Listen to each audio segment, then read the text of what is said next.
Minister Mentor, it's a privilege and an honor to be here with you. What I thought we would do this afternoon is broadly cover perhaps three pastures of discussion in keeping with the overall umbrella theme of this event, which is limits to growth. The three pastures that we thought would be very interesting for us were, number one, the individual drivers of growth, namely leadership and leaders. The second, the institutional underpinnings of growth, institutions that are necessary for growth. And the third, the broad geopolitics of the region. The way in which we'll conduct this is I'll ask a couple of questions and then perhaps throw it open for comments from the audience. Let's start with leadership, Minister Mentor. You've written in your memoirs, in several different places, of a very strong sense of responsibility you felt as a leader, not just to the citizens of the nation, but also to your colleagues who you felt had inspired trust in you, placed faith in you. How do leaders develop this sense of responsibility? Where do they internalize it? Can it be taught? I cannot say what drives other people. I don't know their histories, their personalities, their characteristics, but in my case, and in the case of my close colleagues and myself, we were thrown up as a result of wars and revolutions. I mean, we didn't go into politics. Wars and revolutions threw up a generation that was ready for change. So it was in that milieu that we were thrown into politics. Either we could mobilize and take over, or the communists would mobilize and take over. I mean, that the British were on the way out was quite clear to us, and in fact quite clear to everybody else. They couldn't hold the place. How do you make this place live? Yep. It's been the capital of the British Empire in this part of the world. From here, the governor governed Malaya, Sabah, North Borneo, Sarawak, Brunei, Cocos Islands, Christmas Islands.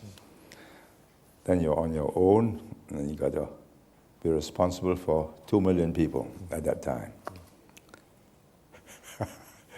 You either do it or die. And we just had to do it. That's that. So I don't know what happened to other people. I mean, when you go into politics in that situation, it's not a vocation. It's a crusade. Sorry. So the kind of struggles and battles that my colleagues and I went through, the weak ones, the ones who flinched, dropped out, and the ones who stayed behind and fought it out, we forged a bond that you get between platoon comrades, buddies, who've gone into battle, survived, and with heavy casualties. They trust each other, they know each other's strengths and weaknesses, and they stay together. That's how it happened. I don't know how other cabinets are formed, so I read about Prime Minister Tony Blair and now Prime Minister Gordon Brown. And I thought to myself, what a different set of background that threw up that kind of leadership. I mean, there it is a question of, I suppose, some political conviction, but at the same time, personal drives, or whatever. I can't explain it. That's very fair, Minister Mentor. Let me fast forward to today. There are several centers of power, one of them the United States, seems to be not as concerned with this part of the world as it could have been. Is that good for the region? Is that bad for the region? Is that good for the United States? What is your take on that? No, I don't think they're not concerned. They are concerned. The problem with the American politics and Washingtonian attention span is that it is focused on the immediate and the results of the either midterm or full-term elections. At the moment, it's concentrated on Iraq, Iran,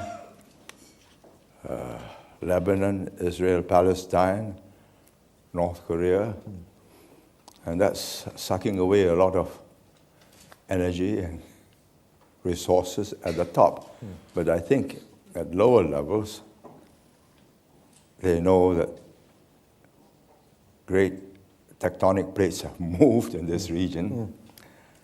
That in 20 years, they're going to face a very different Asia and deal with a different set of Asian powers. When I say Asian powers, I mean not military powers, but economic powers in a different way. And it's a secular trend which I believe is not stoppable.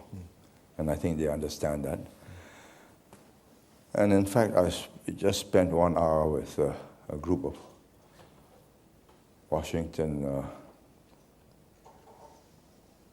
I don't know how I would classify them. They're aides to the two candidates. And they are very focused on Asia, on China, India, Japan, ASEAN, because they are aware that the trends show in 10, 20 years, they'll have a China whose GDP will be maybe as big as Japan, if not maybe more. India not far behind, maybe 50, 60% of that. And you're dealing with a different set of factors in the power equation. So all the questions they tossed at me were related to the kind of scenarios they want to frame or imagine in 15, 20 years. So they are focused on it. But immediate attention of the people at the top, Secretary of State, Secretary of Defense, congressional leaders and candidates, is on the immediate, what wins votes, what the media is interested in. So I don't agree with you that they don't know what's happening. They do know. What they are unable to do is to devote enough intellectual capital to think through what the options are. And they asked me, is China a friend or a foe? I said, neither at the moment. And it's really up to you and how you deal with them that will decide whether they are friends or foes.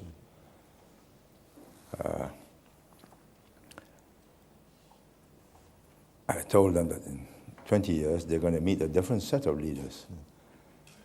The present leaders are part of the tail end of the Soviet era products. I mean, Hu Jintao, Wen Xiaopao, their first foreign language is Russian. If you meet the young leaders at the level of city mayors, their first foreign language is English. In 20 years, you're going to meet,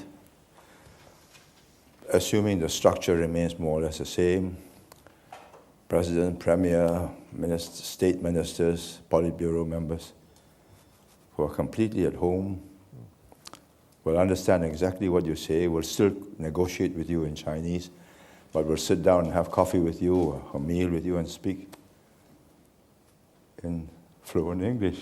They probably have MBAs or PhDs from British or European or American universities. And that will be a a very different challenge. Thank you. Maybe I'll open the floor to questions from the floor. We have several questions right away.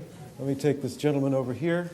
Minister Mentor, I'm George Yun from Hong Kong. I'm independent director of ICBC Asia, which is the international arm of the largest bank of China, ICBC. My good friend, Professor Tom Plate of UCLA, have recently interviewed you, and they have written me something like that. Say, if Americans have taken heed of your views, the American life will be much better. The other thing is that this afternoon, people talk about Chinese leadership. People talk about how Chinese leader working towards something like a Singaporean type of government for the country. You are called Minister Mentor. Who suggested that? Somebody in the panel. Somebody in the panel.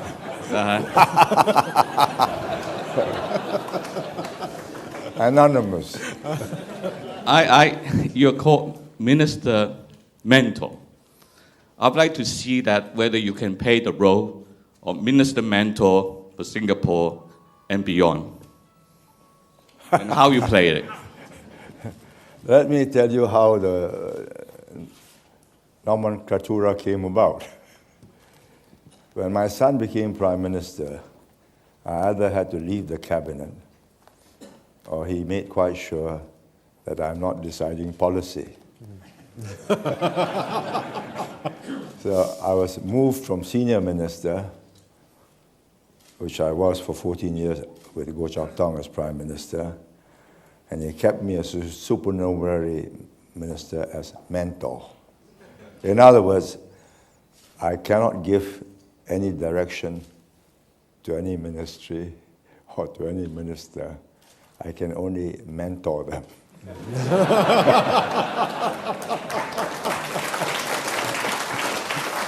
They are just using me as a data bank. I've got data stored from 50 years of political activity.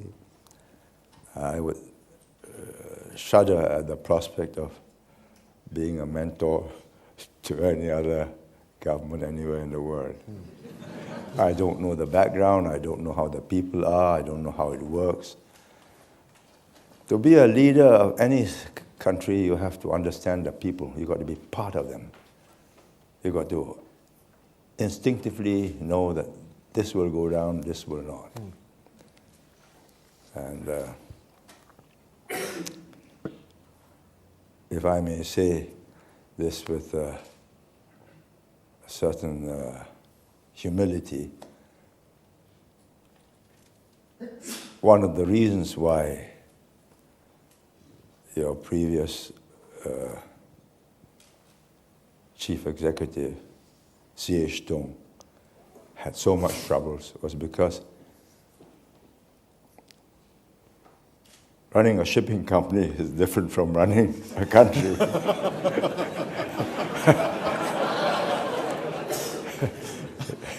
He has to have the feel of the people. And that was the... So I would be very chary of giving him any mentoring. No, it can't be done. Minister Mentor, John Burton from the Financial Times. You have said that... Are you What? in INSEAD? What? Are you a member of INSEAD? No, but I'm a participant. No, I'm just curious. No, but I'm a participant. You're asking me this as a journalist. I live in Financial Times, that's right. You have said that social cohesion is one of the reasons for Singapore's success. On the other hand, there is a view that Singapore has become a conformist society.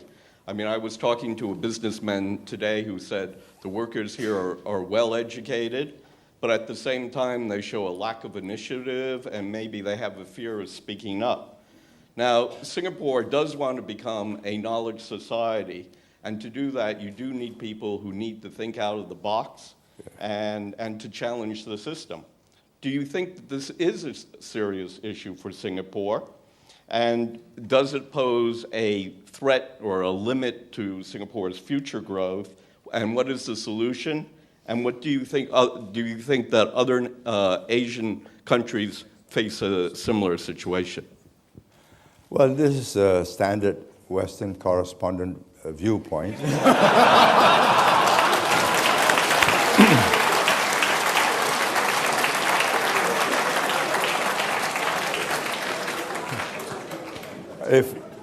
If we cannot think out of the box, do you think you would be here, sent by the Financial Times to throw darts at us from time to time? And INSEAD would be here, and we could change year by year in the way we have. There's an article in The Economist, which has just come out. Somebody sent it to me on the internet, email, which rates education throughout the world. Why some countries succeed, why some countries don't. And we are amongst the top 5 in the world that succeed. Finland is one of at the very top. I think a country that can do that must know what it's doing. I suggest it's not unequal to the intellectual capabilities of the Financial Times. Economists have some good writers, and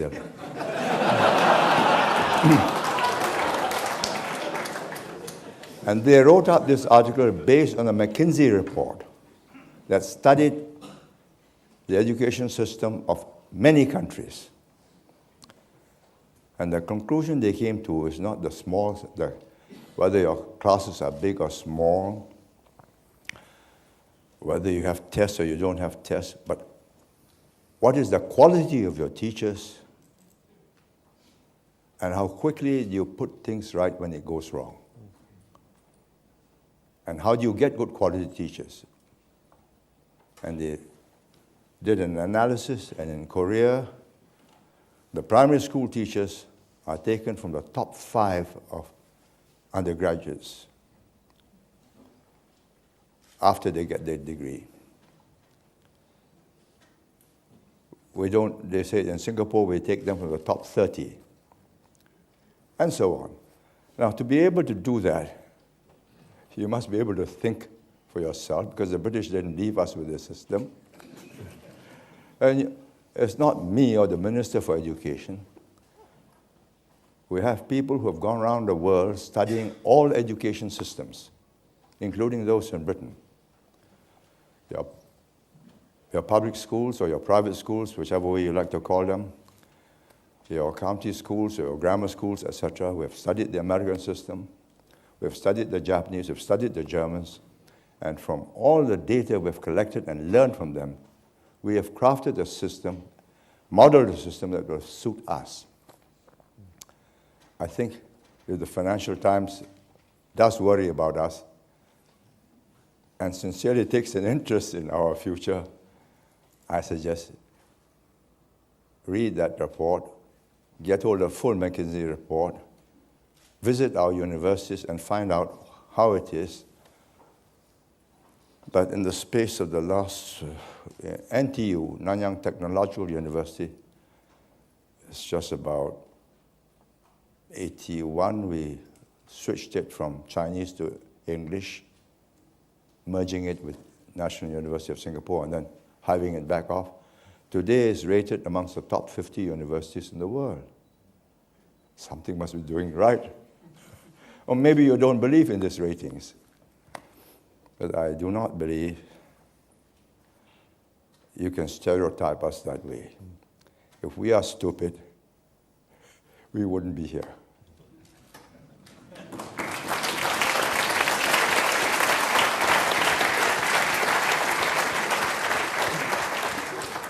let's talk about institutions for a moment, Minister Mentor.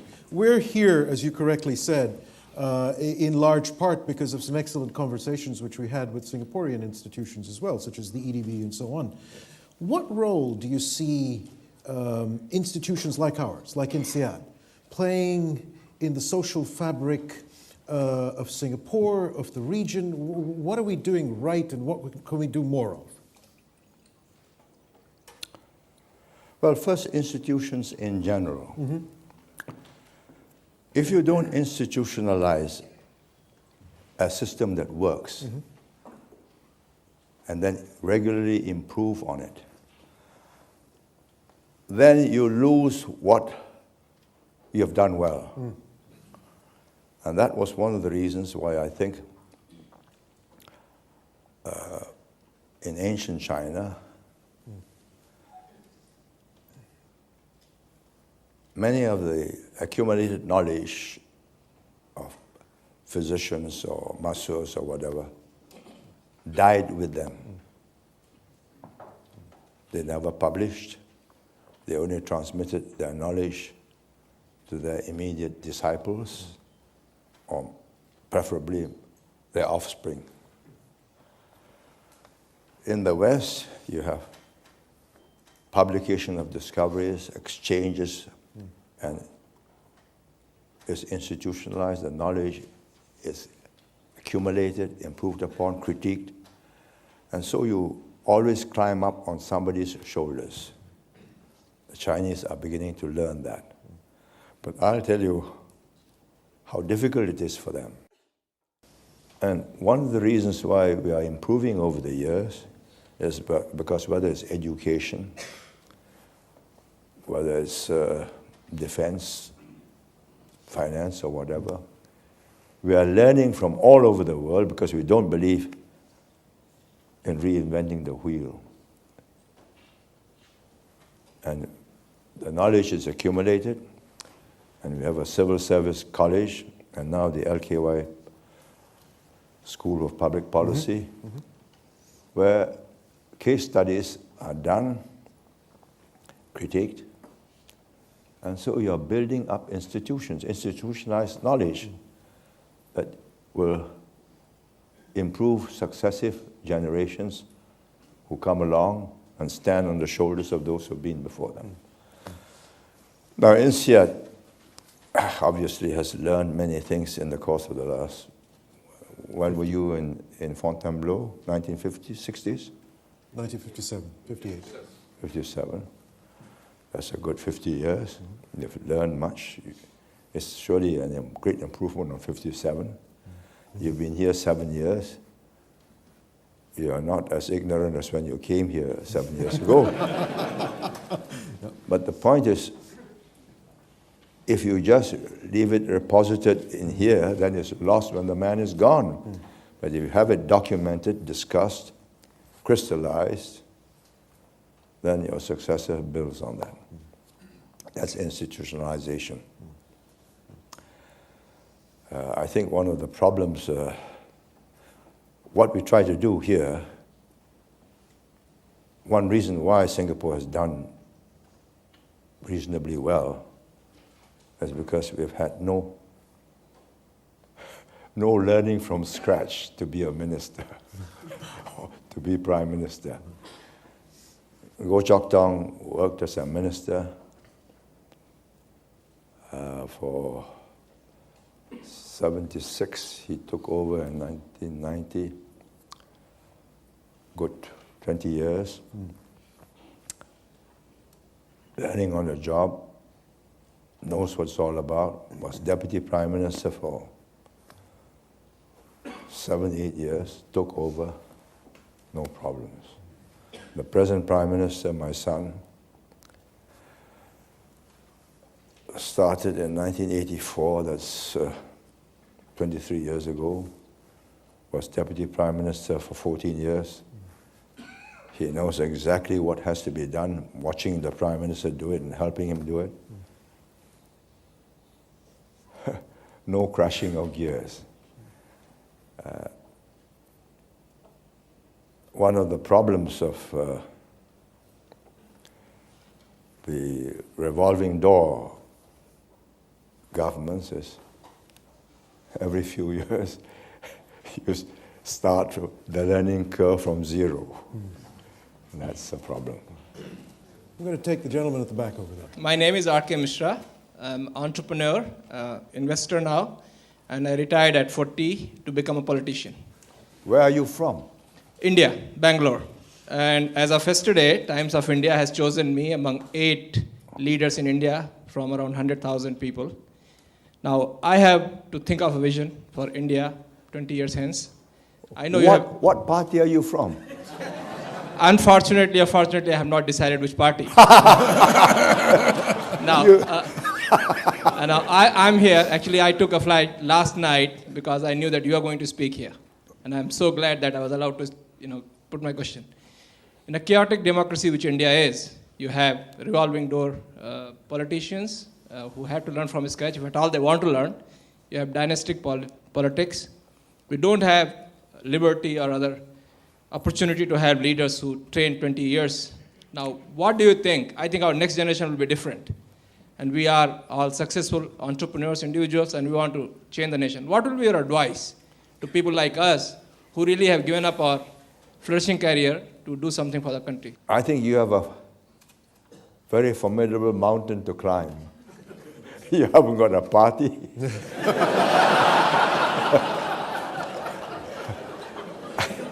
In India, Karnataka,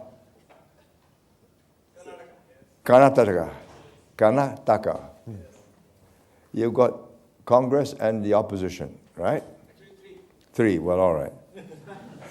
Well, I would carefully study what the odds are. And you must be prepared for a very long and rough ride. Because there's no guarantee that the Congress party in the coalition can win the next election. So you might join the wrong party, be out for the next 5 years. I do not recommend that you start a party. In a country like India, you have dynastic politics because of the size of the country. The most important thing in the one-man, one-vote system is that people recognize your name. So if you are a Gandhi or a Nehru, that's an enormous advantage. It gave the Congress party nearly 30 years. And after Mrs. Gandhi died, Rajiv came in. Now you have Rahul Gandhi, the grandson of Mrs. Gandhi. Now I think if you contest against Rahul Gandhi, whatever your entrepreneurial skills, when it comes to the hustings, just name recognition. I mean, you are out. So, if I were an Indian and I were an entrepreneur, I think I will try and be a Tata or a Birla or an Infosys. Because I met your Infosys chairman in Bangalore. I spent an hour talking with him. I said, you should bring those skills into government. Be a minister. Change that ministry the way you've changed this. He laughed at me. He didn't think it was doable. He's reached the apex. And he's dealt with the government. He knows. And this is a gargantuan bureaucracy that moves in a very measured, elephantine way. So, Infosys is agile, quick, fast-footed. So I think, thinking it over, it would have been quite a sacrifice for him. But I was thinking to myself, only India had such ministers and changed the ministries, you'd be making the kind of progress that you deserve. One more question, if I may. From you or from the audience? From me, to close, to bring this discussion to a close. Lots of countries, small like Singapore, Abu Dhabi and Dubai, to name just a couple, are trying to emulate Singapore's success, trying to make similar sorts of investments in similar sorts of areas. What do you see as the keys to Singapore's sustained success? Is this a zero-sum game, or is there place for everybody? No, it's not a zero-sum game. It's a win-win game. Dubai is now a big hub, aviation hub. We're happy to welcome them. We are now using Dubai as one of our hubs to go to Moscow. Not enough passengers yet to Moscow direct. And they come here through, and it's a competition, and the aviation pie will grow. I mean, they will grow on a different model from us. Their indigenous population is just about 100,000 plus. And the foreign population is 1.5 million. We have but they have the resources of the Gulf oil and Gulf money. And Iranians too. I mean, the Iranians tell us that they're putting a lot of business into Dubai. And they have used it wisely and efficiently, hired best world-class executives to run their airlines, to run their ports. They outbid us for several of the ports. We decided, no, that's a bit on the high side, but they can afford it, we can't. So let them have it. We don't compete. We have a different algorithm.